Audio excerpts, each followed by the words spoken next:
ಇನ್ನು build quality ಬಂದರೆ door ನೋಡಿ. Welcome to my channel guys.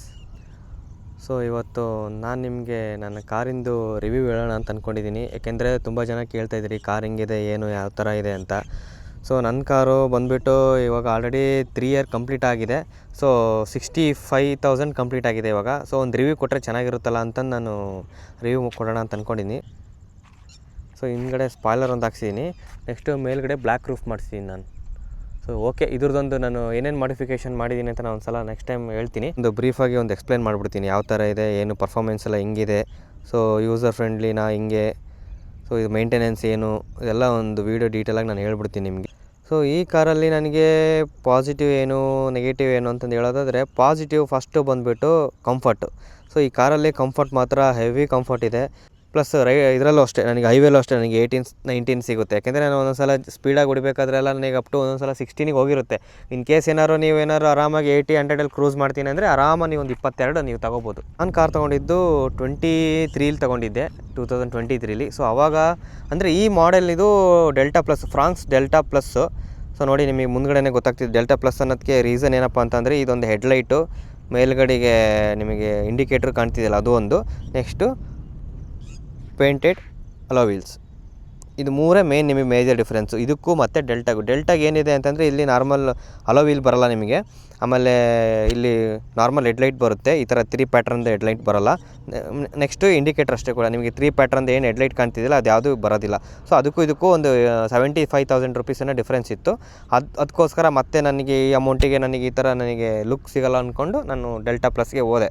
ಇದು ನೋಡಿ, ಇದ್ರ ಲೆಂತ್ ಬಂದುಬಿಟ್ಟು ನಿಯರ್ಲಿ 4 ಮೀಟ್ರ್ ಬರುತ್ತೆ. ವಿಡ್ತು ನಿಮಗೆ 1.7 ಹಂಗೆ ಬರುತ್ತೆ.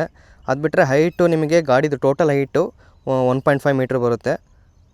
ನೆಕ್ಸ್ಟು ಇನ್ನೊಂದೇನಪ್ಪ ಅಂತಂದರೆ ವೀಲ್ ಬೇಸ್ ನೋಡಿ, ಇದು ವೀಲ್ ಬೇಸು 2.5 ಮೀಟ್ರ್ ಇದೆ. ಅಂದರೆ ಎಕ್ಸಾಕ್ಟಾಗಿ ಹೇಳಬೇಕು ಅಂದರೆ 2520 mm ಇದೆ. ನೆಕ್ಸ್ಟು ಇದ್ರದ್ದು ಗ್ರೌಂಡ್ ಕ್ಲಿಯರೆನ್ಸು 190 ಇದೆ. ಬೇಕಾದಷ್ಟು ಆಯ್ತು ನಿಮಗೆ 190 mm. ಯಾಕೆಂದರೆ ನೆಕ್ಸಾನು ಅದೆಲ್ಲ 208 ಅಥವಾ 215 ಸಮಥಿಂಗ್ ಇದೆ, ಇದರಲ್ಲಿ 190 ಇದೆ. ಸೊ ನಿಮಗೆ ಪ್ರಾಪರ್ ಎಸ್ ಯು ವಿ ಅನಿಸಲ್ಲ, ಇದೊಂಥರ ಕ್ಯೂಪ್ ಎಸ್ ಯು ವಿ ಆಗುತ್ತೆ. ಇದು ನಿಮಗೆ ಬಲೆನೋ ಗಾಡಿ ಏನಿದೆಯಲ್ಲ, ಬಲೆನೋ ಆಗಲಿ ಆಲ್ಟ್ರೋಸ್ ಆಗಲಿ ಅದಕ್ಕಿಂತ ಸ್ವಲ್ಪ ನಿಮಗೆ ಜಾಸ್ತಿನೇ ಸಿಗುತ್ತೆ ಗ್ರೌಂಡ್ ಕ್ಲಿಯರೆನ್ಸು. ನೆಕ್ಸಾನ್ಗಿಂತ ಸ್ವಲ್ಪ ಕಮ್ಮಿ ಬರುತ್ತೆ. ನೆಕ್ಸಾನ್ ಆಗಲಿ ಬ್ರೇಜ್ ಆಗಲಿ ಅದಕ್ಕಿಂತ ಸ್ವಲ್ಪ ಕಮ್ಮಿ ಬರುತ್ತೆ. ಬಟ್ ಒಂಥರ mid range S U V ಅಂತ ಅನ್ಕೋಬೋದು ಬೇಕಾದ್ರೆ ಈ ಕಾರ್ನ. 1200 cc ಸಿಗುತ್ತೆ, 4 ಸಿಲಿಂಡ್ರ್ ಇಂಜಿನ್ನು. ಆಮೇಲೆ ಇದು 89 to 90 ಹಾರ್ಸ್ ಪವರ್ ಸಿಗುತ್ತೆ. ಆಮೇಲೆ 113 Nm ಟಾರ್ಕ್ ಸಿಗುತ್ತೆ ನಿಮಗೆ. Front profile, boot space 308 litre ಬರುತ್ತೆ ನಿಮಗೆ. ಈ ಥರ ಬರುತ್ತೆ ಬ್ಯಾಕ್ ವ್ಯೂ.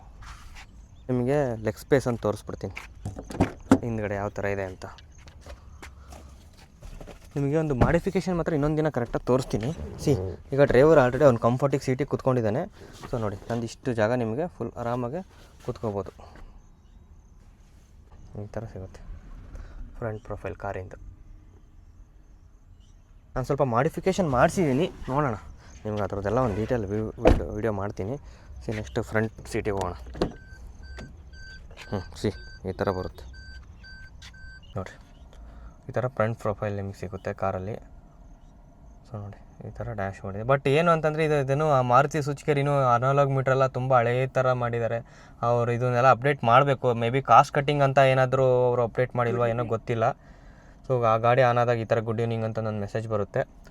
ನೆಕ್ಸ್ಟು ಈ ಥರ ಇದರಲ್ಲಿ ನೋಡಿ, ನಂದು ಇವಾಗ ಆವ್ರೇಜ್ 15.2 ತೋರಿಸ್ತಿದೆ. ಏನಕ್ಕೆ ಅಂತಂದರೆ ನಾನು ವೈಫೈಗೆ ಗಾಡಿ ಕಲಿಸ್ತಾ ಇದ್ದೆ. ಸೊ ಹಾಗಾಗಿ ನಿಮಗೆ 15.2 ತೋರಿಸ್ತಾ ಇದೆ. ಆರಾಮಾಗಿ ನೀವು ಒಂದು 20 ತನಕ ಇದು ಮಾಡ್ಕೋಬೋದು. ಗ್ಲೋ ಬಾಕ್ಸು ಈ ಥರ ಪ್ರೊಫೈಲ್ ಬರುತ್ತೆ ನಿಮಗೆ. Back side okay. ನಾನು ನಿಮಗೆ ಇವಾಗ ತುಂಬ ಟೆಕ್ನಿಕಲಾಗಿ ಹೇಳೋಕ್ಕೋಗಲ್ಲ. ನಿಮಗೆ ಹೆಂಗೆ ಗಾಡಿ ತೊಗೋಬೋದೋ ಬೇಡ ಅಂತಂದು ಹೇಳ್ಕೊತ ಹೋಗ್ತೀನಿ. ಸೊ ತೊಗೋಬೋದು, ಏನಕ್ಕೆ ಅಂತಂದರೆ ಒಂದು ಮೈಲೇಜ್ ಪರ್ಪಸ್ಸು, ಇನ್ನೊಂದು ಮೈಲೇಜ್ ಪರ್ಪಸ್ಸಿಗೆ ತೊಗೋಬೋದು ಕಾರ್ನ. ಆಮೇಲೆ ಇನ್ನೊಂದು ಕಂಫರ್ಟು, ಹಿಂದ್ಗಡೆ ಕೂತ್ಕೊಂಡವ್ರಿಗೂ ಯಾವುದೇ ಥರದ ಪ್ರಾಬ್ಲಮ್ ಆಗಲ್ಲ, ಏನೋ ಆರಾಮಾಗಿ ನೀವು ಎಷ್ಟೇ ಡ್ರೈವ್ ಮಾಡಿದರೂ ಏನು ನಿಮಗೇನು ಪೇಯ್ನ್ ಬರೋದಿಲ್ಲ. ಆಮೇಲೆ ಹಿಂದ್ಗಡೆ ಕೂತ್ಕೊಂಡವ್ರಿಗೂ ಏನು ಪೇಯ್ನ್ ಅಂತ ಅನ್ಸೋದಿಲ್ಲ. ಆಮೇಲೆ ಗ್ರೌಂಡ್ ಕ್ಲಿಯರೆನ್ಸ್ ಅಷ್ಟೇ ನಿಮಗೆ ಓಕೆ ನಾರ್ಮಲಾಗಿದೆ, ತುಂಬ ಡೌನ್ ಅಂತ ಅನ್ಸಲ್ಲ, ತುಂಬ ಅಪ್ಪಲ್ಲಿದೆ ಅಂತ ಅನ್ಸಲ್ಲ, ಒಂದು ನಾರ್ಮಲಾಗಿದೆ. But S U V car ಹೊಡೆದು ಈ ಕಾರ್ ಹೊಡೆದವ್ರಿಗೆ ಸ್ವಲ್ಪ ಡೌನ್ ಅಂತ ಅನ್ಸ್ಬೋದು. ಬಟ್ ನನಗೆ ಕಂಫರ್ಟ್ ಆಗಿದೆ. ಆಮೇಲೆ ಗಾಡಿ ಲ್ಯಾಗ್ ಆಗೋದು ಯಾವಾಗ ಅನಿಸುತ್ತೆ ಅಂದರೆ, ಸ್ವಲ್ಪ ಇನಿಷಿಯಲಿ ಲ್ಯಾಗ್ ಇದೆ. ಸ್ವಲ್ಪ ನೀವು ಗಾಡಿ ಸ್ಟಾರ್ಟ್ ಮಾಡ್ಕೊಂಡು ಮುಂದ್ಗಡೆ ಮೂವ್ ಮಾಡ್ಬೇಕಾದ್ರೆ ನಿಮಗೆ ಸ್ವಲ್ಪ ಒಂದು ಗೇರಲ್ಲಿ ಹಾಕ್ಕೊಂಡು ಸ್ವಲ್ಪ ಗಾಡಿ ಮೂವ್ ಮಾಡ್ಬೇಕಾದ್ರೆ ನಿಮಗೆ ಲ್ಯಾಗ್ ಅಂತ ಅನಿಸುತ್ತೆ. ಅದು ಬಿಟ್ಟರೆ ನನಗೆ ಯಾವ ಥರನೂ ನೆಗೆಟಿವ್ ಅನಿಸಿಲ್ಲ. ಆಮೇಲೆ ಈ ಸಸ್ಪೆನ್ಷನ್ನು ನಿಮಗೆ ಸಖತ್ತಾಗಿದೆ ಅಂತ ನಾನು ಹೇಳಲ್ಲ, ಅಥವಾ ಕೆಟ್ಟದಾಗಿದೆ ಅಂತಲೇ ಹೇಳಲ್ಲ. ಓಕೆ, ಒಂದು ಮೀಡಿಯಮ್ ಆಗಿದೆ. 10 ಲಕ್ಷ 10 ಲಕ್ಷ ಗಾಡಿ 10 ಲಕ್ಷದ ದುಡ್ಡಿಗಿಲ್ಲ ಮತ್ತು ಇನ್ಯಾವ ಥರ ಬರುತ್ತೆ ನಿಮಗೆ ಈ 10 ಲಕ್ಷ 10 ಲಕ್ಷದಾಗೆ ಮತ್ತು ಇದೇ ಸ್ಪೆಸಿಫಿಕೇಷನ್ ನಿಮಗೆ ಸಿಗೋದು. ನಮ್ಮಂಥ ಮಿಡ್ಲ್ ಕ್ಲಾಸ್ನವರಿಗೆ ಮಾತ್ರ ಗಾಡಿ ಮಾತ್ರ ಸೂಪರಾಗಿದೆ. ಕಾರಲ್ಲಿ ನಾನು ಎಕ್ಸ್ಟ್ರಾ ಲೈಟ್ ಹಾಕ್ಸಿದ್ದೀನಿ. ಏನಕ್ಕೆ ಅಂತಂದರೆ ಇದ್ರದ್ದು ನನಗೆ ಹೆಡ್ಲೈಟು ಅಷ್ಟು ಫೋಕಸ್ ಇದೆ ಅಂತ ಅನಿಸ್ಲೇ ಇಲ್ಲ. ಸೊ ನಾನು ಹಂಗಾಗಿ ಎಕ್ಸ್ಟ್ರಾ ಲೈಟ್ ಹಾಕ್ಸಿದ್ದೀನಿ. ನೋಡ್ಬೋದು ನೀವು, ಇಲ್ಲಿ ಎಕ್ಸ್ಟ್ರಾ ಲೈಟ್ ಹಾಕ್ಸಿದ್ದೀನಿ ಕೆಳಗಡೆ. ಈ ಕಾರಲ್ಲಿ ನಿಮಗೆ ನೋಡಿ, ಇದು ನಾನು ತೊಗೊಂಡಿದ್ದು ಡೆಲ್ಟಾ ಪ್ಲಸ್ಸು. ಈ ಡೆಲ್ಟಾ ಪ್ಲಸ್ಸಲ್ಲಿ ಇನ್ನೊಂದು ಮಿಸ್ ಆಗಿದೆ, seat height adjustment. Delta plus ತೊಗೊಂಡಿದ್ದೀನಿ, ಮಿಡ್ ವೇರಿಯಂಟ್ ತೊಗೊಂಡಿದ್ದೀನಿ. ಇದರಲ್ಲೊಂದು ಸೀಟ್ ಹೈಟ್ ಅಡ್ಜಸ್ಟ್ಮೆಂಟ್ ಇಲ್ಲ. ಇದೊಂದು ಇದರಲ್ಲಿ ಮೇಜರ್ ಡ್ರಾಬ್ಯಾಕ್ ನನಗೆ ಅನಿಸಿದ್ದು. ಅದು ಬಿಟ್ಟರೆ ಇನ್ಸ್ಟ್ರೂಮೆಂಟ್ ಕ್ಲಸ್ಟರು ಸ್ವಲ್ಪ ಅಪ್ಡೇಟ್ ಇಲ್ಲ. ಅದು ಬಿಟ್ಟರೆ ನೆಕ್ಸ್ಟು ಹಿಂದ್ಗಡೆ AC ಅದೆಲ್ಲ ಟಾಪ್ ಎಂಡಿಗೆ ಅಷ್ಟೇ ಕೊಟ್ಟಿದ್ದಾನೆ.